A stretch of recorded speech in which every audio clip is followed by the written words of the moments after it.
करूंगा आज जो कार्यक्रम है अवार्डी का, तो मैं खान सर से अनुरोध करूंगा समिति की तरफ से आप आए और इन बच्चों को उद्बोधन दें। माननीय खान सर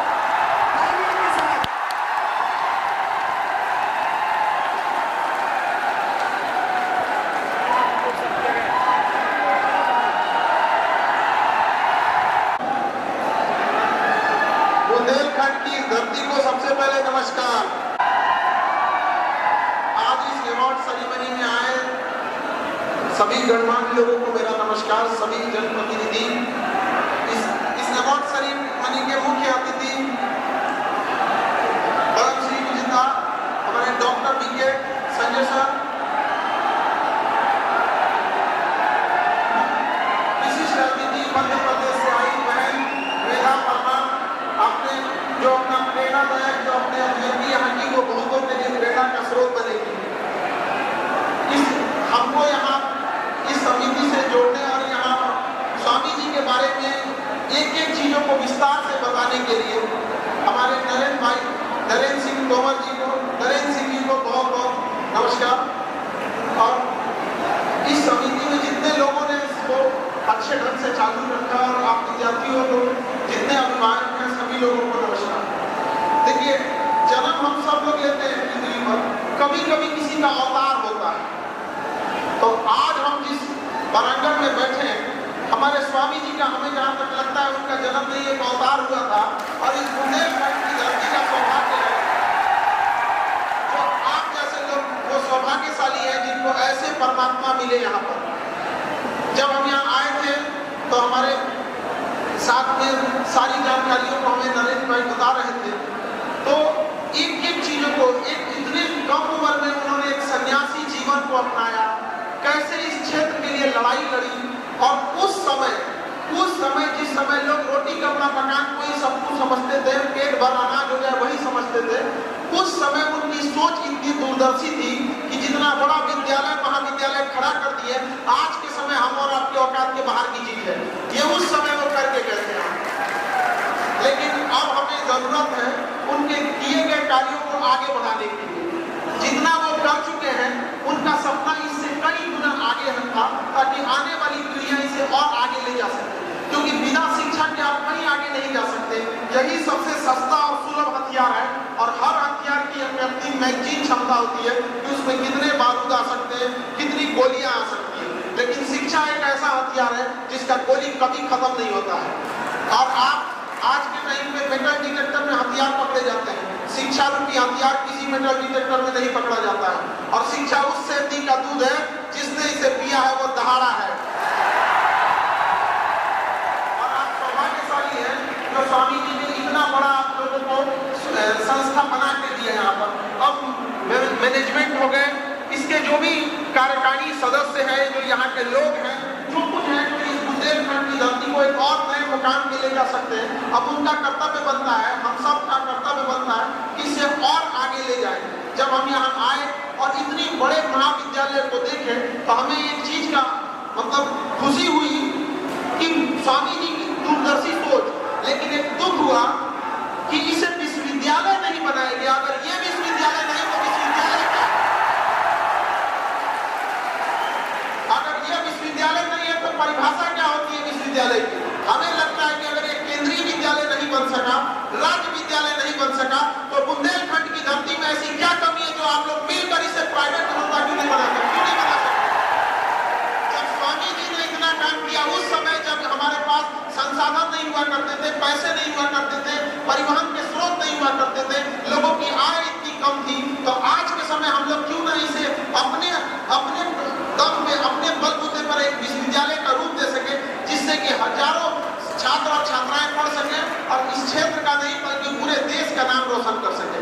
ये बहुत सौभाग्य की बात है जो आप लोगों के पास इतना बड़ा प्रांगण है। जिस समय कृषि विश्वविद्यालय, हमारा देश कृषि प्रधान देश है, जब तक हम किसानों का भला न कर सकेंगे तब तक ये देश का भला नहीं हो सकेगा। हम देश ने दो लोगों से बहुत बड़ा गलती कर दिया।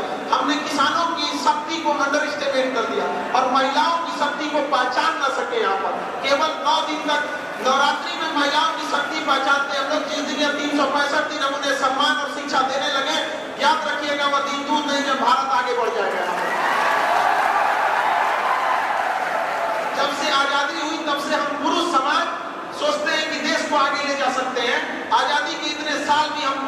बस के बाहर हो गया, देश विकसित नहीं हो पाया। जबकि हमसे हमारे साथ दोनों परमाणु हमला झेला जापान आज कहां पहुंच गया, जिसका सबसे बड़ा कारण है कि उसने विकास को, शिक्षा को, संस्कार को कभी भी महिला पुरुष में नहीं बांटा। उसने महिलाओं को भी बराबरी का अधिकार दिया।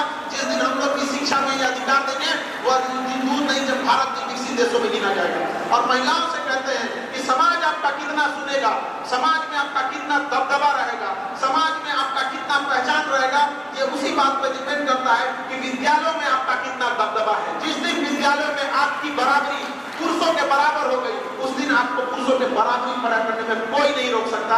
ये क्रांति की शुरुआत विद्यालयों से होती है यहाँ पर, क्योंकि एक शिक्षित व्यक्ति जितना बेहतरीन ढंग से क्रांति ला सकता है, समाज में बदलाव ला सकता है, उतना एक अशिक्षित व्यक्ति से मुश्किल होता है। हालांकि मेरे इस बात को स्वामी ब्रह्मानंद जी ने काट दिया था।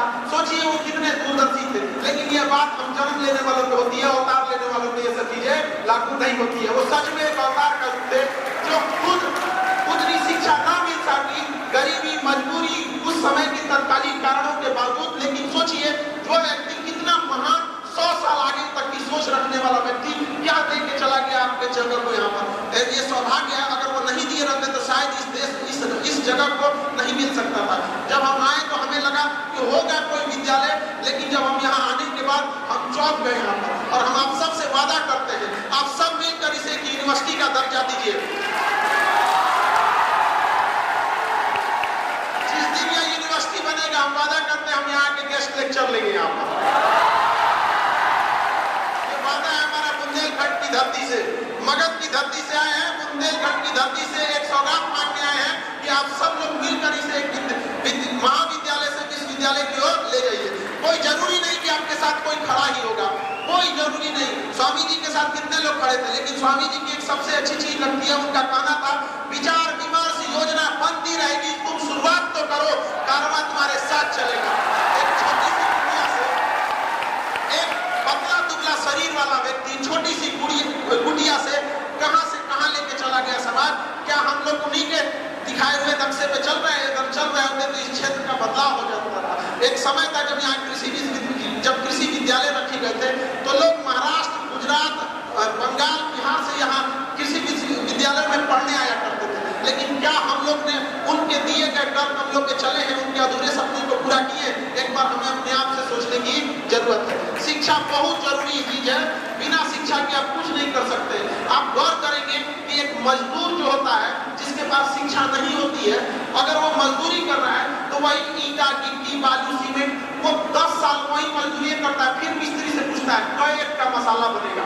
लेकिन हम आपसे कहते हैं, आप अगर पढ़े लिखे हैं ना, अगर कारणवश कभी मजबूरी में अगर आपको मजदूरी करना पड़ जाए ना, तो 6 महीना मजदूरी करेंगे, 6 महीना बाद आप मिस्त्री बन चुके रहेंगे।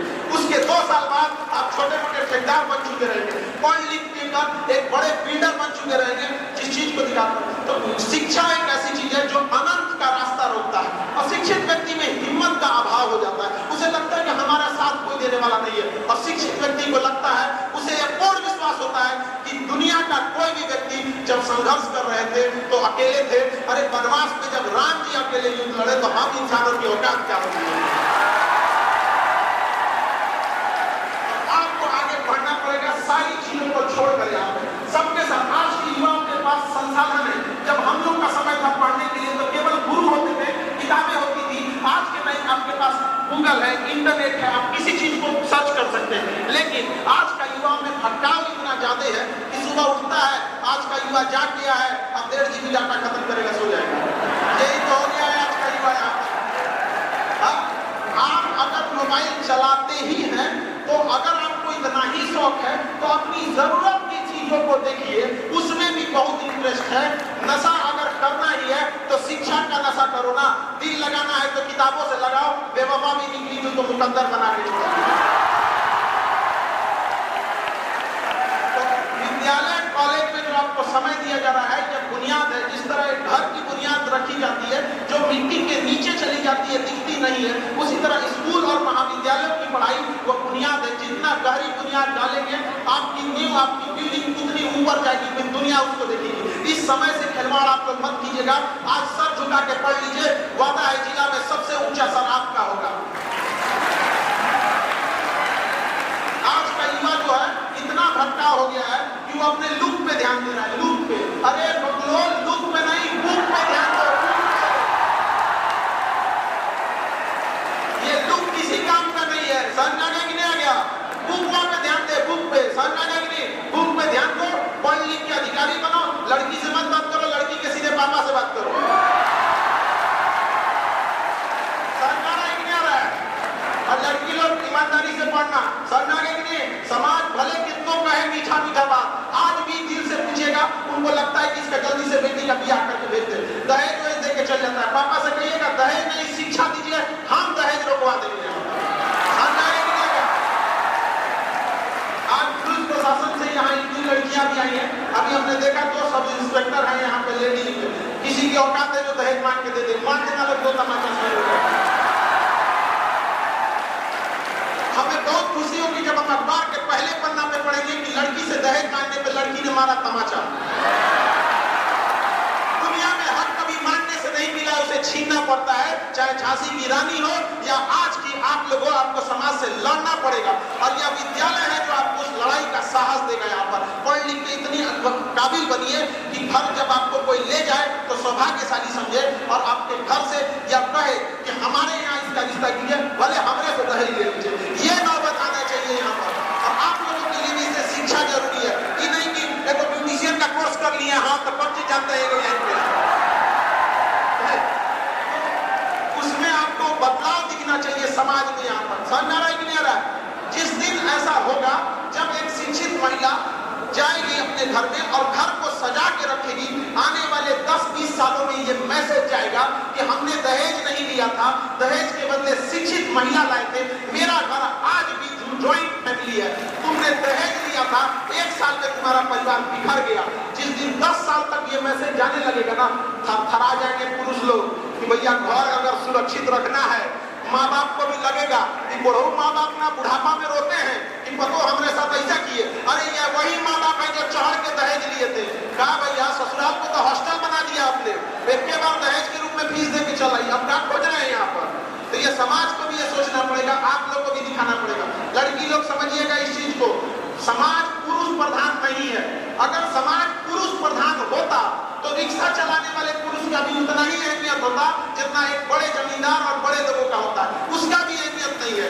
समाज, आज का समाज पैसा प्रधान हो गया है और समाज घुमा के आपसे ये कहता है कि तुम पढ़ो नहीं। अरे पढ़ाई छुड़वाना उसका इरादा नहीं है, इरादा तो है कि पैसे से कंट्रोल छुड़वा देना। अल्टीमेटली आप कहाँ झुकती है? एक समय आता है कि भाई पैसा के लिए तो पति के पास ही जाना पड़ेगा। जिस दिन जॉब होगा ना, उस दिन उसको भी लगेगा कि ना मतलब इसको नहीं बोल सकते। तो अपने आप में वो शिक्षा जरूर रखिएगा। और माँ बाप से भी करते हैं, गार्जियन से भी, अपनी बेटी को इसलिए मत पढ़ाइए कि उसके नौकरी कराना है, बल्कि इस दिन पढ़ाइए कि कभी खुदा न खास्ता किस्मत खराब हुआ, उसे ऐसा घर मिल गया कि उसे सड़क पर आना पड़े तो दूसरे के यहाँ जाके बर्तन न मांजना पड़े, वो अपने काबिलियत पर अपने बाल बच्चों का अपना शेष जीवन सम्मान के साथ जी सके। और उन पुरुषों को जब जिन्होंने महिलाओं की शिक्षा का विरोध किया है, सोचिए महिला लोग जरा सोचिए, जो पुरुष महिलाओं की शिक्षा का विरोध करता है, जब उसकी पत्नी के डिलीवरी का ऑपरेशन होता है ना, तो कहता है कि लेडीज डॉक्टर है। रे पहला पढ़ने नहीं दिया और आज तो मैंने लेडी डॉक्टर खोलते हैं यहाँ पर। तो देखिए समाज से अभी आपको ये पीढ़ी ट्रांजिशन पीढ़ी है, अभी आपको चुपचाप संघर्ष करना पड़ेगा। अभी आप कांच है इसलिए चुनते हैं, जिस दिन आईना बनेगी पूरी दुनिया आपको देखेगी यहाँ पर। इसलिए सर झुका के पढ़िए। माँ बाप ने आपको पढ़ने के लिए भेजा है। यह युवा पीढ़ी जो होती है, ये जिस उम्र में आप जी रहे हैं, ये सबसे कीमती जीवन का समय होता है। अगर इसमें समय बर्बाद कर दिए तो समझिए कि आपने अमृत से अपना पैर धो दिया। आप जैसा बेवकूफ कोई नहीं यहाँ पर। सौभाग्यशाली है जिनको इतना शिक्षा मिला है। बहुत लोगों को शिक्षा नहीं मिल पाता है पैसे के अभाव में। हमारे देश में गरीबी वो है, अभी देखिएगा दुर्गा पूजा आने वाला है, यहाँ मेला लगेगा। आप सब अपने बच्चों के लिए अच्छे अच्छे खिलौने, खाने पीने के पकवान खरीदेंगे, लेकिन मेरे कहने पर उस मेले में कभी कोने पे खड़ा होकर देखिएगा, कुछ ऐसे बच्चे मिलेंगे, छोटे बच्चे जिनके पाँव में चप्पल नहीं होगा। वो दुकानों पर खिलौनों को उठा के देखेंगे, आधा घंटा खड़ा रहेंगे, दुकानदार भगा देगा कि जब खरीदना नहीं है तो देखता क्यों है। फिर वो दूसरे दुकान पे खड़ा होगा, उसके पास इतने पैसा नहीं है। और हम लोग आज किस देश में रह रहे हैं कि इतना इतना दुर्दशा करती है। घुटन क्या होगी सोचिए, उसी खिलौने की दुकान पे देखिएगा, उसी मेले में देखिएगा, जब एक छोटा बच्चा खिलौने से खेलने की उम्र में खिलौना बेच रहा होगा, तो सोचिएगा कि ऊपर वाले ने आपको क्या दिया है। ये है हमारे देश की हकीकत। और हम कहते हैं कि हमारा देश विकसित होगा। अरे हम अपना देश विकसित करके क्या करेंगे जब हमारे देश के अंदर रहने वाले लोग ही सुखी न रह सके। हर व्यक्ति को अपने देश से प्रेम होता है। क्या श्रीलंका का कोई व्यक्ति कहेगा कि उसे श्रीलंका से प्रेम नहीं है? क्या नेपाल का कोई व्यक्ति कहेगा कि हमारे नेपाल से प्रेम नहीं है? तो हमारा देश चाहे विकसित हो या विकासशील हो, गरीब हो या अमीर हो, हमें हमारा देश प्यारा होता है। तो हमें समझना पड़ेगा देश बनता है देशवासियों से। अगर देशवासी खुशहाल हैं तो देश खुशहाल है। जब हम सोने की चिड़िया थे तो ऐसा नहीं था कि हमारे यहाँ जमीन के नीचे से सोना निकलता था। हमारा देश के लोग खुशहाल थे। उस समय शिक्षा जो थी वो व्यवसाय नहीं था, गुरु की मर्यादा होती थी और गुरु भी फीस न लेके दक्षिणा लेते थे। वो दौर था हमारे देश का। और आज व्यवसायीकरण शिक्षा का ऐसा हो गया है कि गरीब इंसान डर जाता है पढ़ाने के पहले। किसी के घर में अगर बेटी है तो सोचती है कि हम दहेज दे देंगे, काहे लिए पढ़ाई जाए। तो हम सबको ये सोचना पड़ेगा व्यवसायीकरण नहीं होने देंगे। और वादा करते हैं हम आपको यहाँ पर और यहाँ हमारे स्वामी जी के सामने साक्षी मानते हैं कि जब तक जीवित है शिक्षा को व्यवसायीकरण नहीं होने देंगे। हमें पता है कि अकेला चना भाड़ नहीं फोड़ सकता है, लेकिन आंख फोड़ सकता है। किसी न किसी ने तो फोड़िए देंगे हम यहाँ पर। मेरा लक्ष्य है कि 20 करोड़ लोगों को शिक्षा देना। जिस दिन ये 20 करोड़ लोग शिक्षित हो जाएंगे तो उन 20 करोड़ के जब 40 करोड़ हाथ एक साथ उठेंगे तो भारत को अखंड भारत होने से कोई नहीं रोक सकता है। शिक्षा का व्यवसायीकरण हम आज भी नहीं होने देते हैं। आज भी हमारे यहाँ कुछ ऐसे बच्चे हैं जिसके कंप्लीट कोर्स में है 200 रुपए है आज की डेट में भी। और 200 रुपए में भी हम 18% जीएसटी और 30% इनकम टैक्स गवर्नमेंट को देते हैं। उस 200 रुपया में यहाँ पर सरकार कहती है, गवर्नमेंट कहती है कि बेटी पढ़ाओ और बेटी को बचाओ और बेटी पे 18% जीएसटी ठोक के भेजे। बताओ भैया क्या चीज का मतलब बनता है? भाई ठीक है, हम पुरुष समाज वालों से आपने 18% जीएसटी लिया, टैक्स के लिए जरूरी है, लेकिन कम से कम महिलाओं को तो छोड़ देना चाहिए। एक सुर में महिलाएं आवाज उठाएं। ये बुंदेलखंड वीरों की धरती रही है, यहाँ से आप आवाज उठाइए। हमें बहुत खुशी होगी जब ये सुनेंगे कि बुंदेलखंड की वीरांगनाओं ने, उन वीर महिलाओं ने अपने लिए हक की लड़ाई लड़ी थी। हाथ पे हाथ रख के नहीं होगा, तो नारा बोल देने से नहीं हो जाता है कि बेटियां पढ़ने लगेंगी। ये दिखना चाहिए धरातल पे कि बेटियों को पढ़ने के लिए कुछ किया जा रहा है। और सारे बच्चों से कहते हैं, जब बेटियां बहनें जब क्लास में पढ़ने आती हैं तो सम्मान से देखिएगा। आप अपनी बहन के लिए शेर बन जाते हैं तो दूसरे बहन के लिए कुत्ता मत बनिएगा।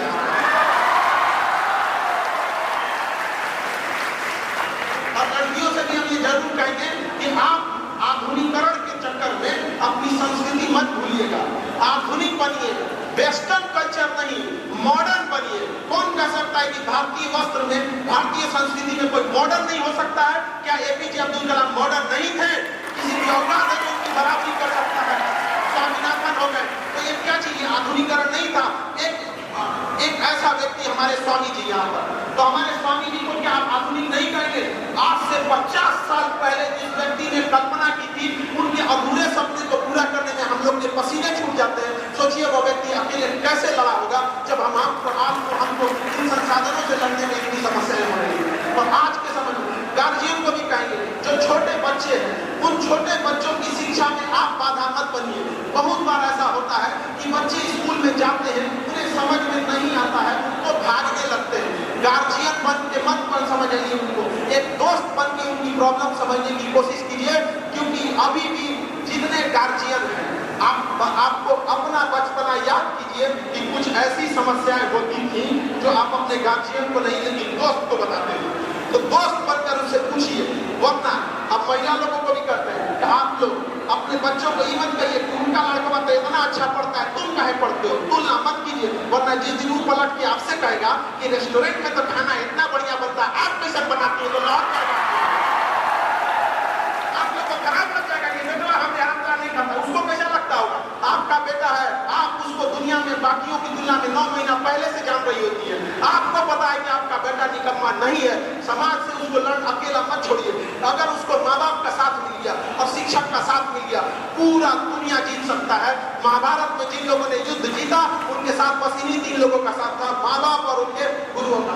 इसलिए उनको अपना दोस्त बन के समझिए, उनकी कोई गलतियां हो रही है तो समझने की कोशिश कीजिए। और शिक्षक से भी कहते हैं कि आपके पास ज्ञान का भंडार है, लेकिन जो आपसे शिक्षा लेने आया है वो एक साधारण सा बालक है, उसके सामने आप बहसबाजी और ज्ञान का परिचय मत दीजिए। और इतना ही शौक है ज्ञान का परिचय देने के लिए तो बराबरी में परिचय दीजिए। एक आयोजन कराइए जहाँ शिक्षकों का वार्तालाप हो, वहाँ पर बल्कि शिक्षकों का कर्तव्य बनता है कि छोटे बच्चों को एकदम छोटे से छोटे लेवल पे जाके समझाएं ताकि उसे समझ में आ जाए। देखिए हमारे घर में अगर कोई पकवान बना है तो उसे हम कलछुल से नहीं खा सकते क्योंकि मुंह में नहीं घुसेगा। उसको खाने के लिए हमें छोटा चम्मच लेना पड़ता है ताकि हमारे मुंह में जा सके। यही काम एक शिक्षक का है। आपके पास अथाह भंडार है लेकिन आप इतनी क्लिष्ट भाषाओं का यूज करते हैं, वो उस विद्यार्थी के लिए कलछुल बन जाता है, नहीं घोटाता है। साधारण भाषा का प्रयोग कीजिए, चम्मच से घोटाइए, देखिए एक दिन पहचान करके आ जाएगा। तो ये शिक्षक का कर्तव्य है, उसे हमें नहीं भूलना चाहिए। तो कोई भी देश विकास करता है तो सबका सामूहिक कर्तव्य बनता है उसमें। हम सबको शिक्षा के माध्यम से गरीबी को दूर करना होता है। देखिए गरीबी एक हथियार है, गरीबी रास्ते का वह गड्ढा है जो आपको छलांग मारने पे मजबूर कर देता है। इसलिए घबराइएगा नहीं, क्योंकि जिस पत्थर पर चीनी हथौड़ी की मार पड़ती है उसी को पूरक बना के पूजा जाता है। और अगर आपके जीवन में संघर्ष नहीं है तो आपको समझिए कि ऊपर वाले ने चुना ही नहीं है, क्योंकि फिल्म का डायरेक्टर सबसे खतरनाक रोल मजबूत हीरो को देता है जिसके कंधों में दम। तो आपको अगर मुसीबत आ रही है तो आपको चुना गया है क्योंकि आपके कंधे मजबूत हैं, आप उसको रोक सकते हैं। तो आप सबका ये कर्तव्य बनता है। समाज में गरीबी का लेवल अगर आप देखिएगा तो दंग रह जाइएगा। आपके यहाँ देखिएगा शादी ब्याह का महीना आएगा तो किसी बूढ़े बाबा दादा को देखिए, जब उन्हें खाना खिलाया जाएगा ना तो देखेंगे कि कोई देख तो नहीं रहा है, तो कोई मिठाई मिलेगा तो धीरे से रख लेंगे कि अपने घर में ले जाके नाती पोता को उससे तोड़ के देंगे। ये है हमारा देश की हकीकत। हम विश्व गुरु बनने निकले हैं, भूखे पेट होगा तो ये है हकीकत। आप समाज को आंख बंद करके नहीं देख सकते हैं, धरातल पे उतर के देखिए, आपके पैरों तले से जमीन खसक जाएगी कि अब हमें कितना काम करना शेष है। लेकिन इन सब के लिए हम कहाँ से लाएंगे इतनी बड़ी पूंजी, इतना बड़ा संसाधन? उसके लिए एक ही रास्ता है, शिक्षा। और डिजिटल क्रांति के माध्यम से शिक्षा अब इतनी सरल हो गई है कि हम पटना में बैठ के पढ़ाते हैं तो बुंदेलखंड का बच्चा अपने मोबाइल में उसे पढ़ लेता है। ये है क्रांति। कहते हैं कि आपके लिए बाधा नहीं बनेगी। हम निरंतर कोशिश कर रहे होते हैं। जैसे आईएएस की परीक्षा में पहले फीस 2-2.5 लाख हुआ करती थी, तो 2-2.5 लाख रुपया फीस वही दे सकता था जिसके घर में अमीर ही हो, अमीर हो। अरे जो अमीर बन के डीएम बन गया, जिसने गरीबी नहीं देखी, क्या गरीबी दूर करेगा वो? जो कभी पानी में नहीं उतरा वो तैराकी सिखाने गया है। ये तो हाल हो गया है यहाँ पर। तो हमने उसको रियलाइज किया कि 2 लाख की फीस को हम आपके मोबाइल पे आपके घर तक मैं 6 से 7 हजार रुपये में पहुंचा देते हैं। 2 लाख की पढ़ाई उसी शिक्षकों की मदद से। अभी हमने बिहार में पीसीएस का एग्जाम होता है, जैसे यूपी पीसीएस का होता है, हमने दोनों का चालू किया। मैं 4 से 4.5 हजार रुपये में। हमारे यहाँ एक बच्चा था, मुकेश नाम था उसका, उसने जब बिहार पीसीएस का प्री निकाला और मेंस निकाला, उसका इंटरव्यू था। तो इंटरव्यू के टाइम हर बच्चे खुश होते हैं कि अब हम इंटरव्यू के बाद एक पीसीएस अधिकारी हो जाएंगे। वो बच्चा आया और कहता है, एकदम टेंशन में था। तो हमने उससे पूछे, अरे भाई तुमने दुनिया की भारत की दूसरी सबसे बड़ी परीक्षा आईएएस के बाद पीसीएस होता है, उसका प्री मेंस निकाल दिया, अब इंटरव्यू के बाद तो पीसीएस अधिकारी निकाला है। उसने कहा सर मेरे भैया चाय बेचते हैं, मेरे यहाँ घर नहीं है, छप्पर है और मेरे पास अच्छे कपड़े नहीं है जो इंटरव्यू में पहने जा सकते हैं। आज वो बच्चा पीसीएस अधिकारी है। महज 499 रुपए दिया, उसने महज 499 रुपए दिया था। अभी बिहार में शिक्षक की बहुत सारी आई थी वैकेंसी, उसमें हमारा एक विद्यार्थी आया। तो ऐसे बहुत सारे विद्यार्थी झुंड में आए, लगभग 50-60, जिनका मिठाई नौकरी होगी जिन्हें मिठाई खिलाने। वो बच्चा जब हमें मिठाई खिला रहा था तो उसका जो मिठाई मुंह में खिलाना चाहिए ना, वैसे माथा उठा पे रख दिया और हमको भी नहीं समझ पाए। फिर हम देखें वह बच्चा 100% आंखों से नहीं देख सकता था, पूरी तरह से नेत्रविहीन था और वह एग्जाम निकालकर आज पटना के पास एक छोटा जगह है बिहटा, वहां पर आज सरकारी अफसर बन के बैठा हुआ है। तो ये हाल होता है, ये ताकत है शिक्षा की। हम आज से पूछते हैं क्या कोई चीज बिना शिक्षा की उस अंधे की आंख नहीं लौटा सकते, लेकिन उसे जीने का सहारा बना कि नहीं बना? अब आप अपने से पूछिए, क्या आप इतना भी असहाय हैं?